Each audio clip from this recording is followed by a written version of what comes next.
একদিন, 2 দিন, 3 দিন নয়, দীর্ঘ 10টি মাস 10 দিন আমি মা কষ্ট করেছি তোমার জন্য। তুমি যখন আমার গর্ভে ছিলে, আমি ডাইন কাতে শুয়েছিলাম, তুমি বাম পাও দিয়ে আমার বাম পেটে লাথি মেরেছ। আমি যখন বাম কাতে শুয়েছিলাম, তুমি ডাইন পাও দিয়ে আমার ডাইন পেটে লাথি মেরেছ। আমি যখন চিতুয়ে শুয়েছিলাম, তুমি 2 পাও দিয়ে আমার তল পেটে লাথি মেরেছ। তুমি শুধু লাথি দাও নাই, আমার পেটে থেকে আমাকে ঘুষি পর্যন্ত দিয়েছে। আমি মা এতটাই কষ্ট করেছি, সেই কষ্টের ভাষা আমি কাউকে বলতে পারি নাই।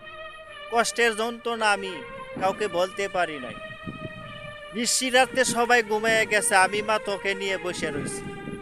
যখন আমার চোখটা রেগে আসছে, তখনই তুমি পেটের ভিতরে লড়াছড়া করেছো, তুমি লাথি মারেছ, তুমি কিল মারছ। আমি মা উঠে বসে গেছি। আমি যখন এক মুঠো ভাত খেতে যাব, তখনই তুমি আমার পেটে লাথি মেরেছ, আমাকে খেতে দাও না।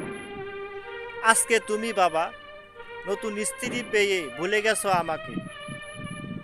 তুমিও বাবা একদিন সন্তানের বাবা হবা, তুমিও মা একদিন সন্তানের মা হবা, তোমারও একদিন সন্তান হবে। সেই সন্তান যদি তোমাকে দেখতে না পারে, তোমার কাছে কেমন লাগবে?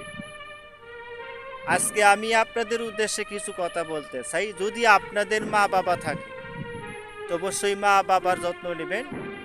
মা বাবার সাথে কখনো খারাপ ব্যবহার করার চেষ্টা করবেন না, কারণ আপনার মা বাবার মতো আপন কেউ হবে না, কারণ আপনার মা বাবার মতো দরদি কেউ হবে না। আজকে আপনার মা বাবা বেঁচে আছে বলেই আপনার মাথার উপরে ছায়া আছে। আজকে আপনার মা বাবা আছে বলেই আপনি বুক ফুলাইয়া হাঁটতে পারতেছেন, আপনি গর্ব করে বলতে পারতেছেন আমি এতিম না, আমার মা বাবা আছে। আজকে যদি আমরা মারা যাই, তোমাকে সবাই বলবে এতিমের এতিম, এতিম বলে সবাই দাবি করবে। তাই আমি আজকে আপনাদেরকে উদ্দেশ্যে এটাই বলার চেষ্টা করতেছি, কখনো মা বাবার মনে কষ্ট দেওয়ার চেষ্টা করবেন না।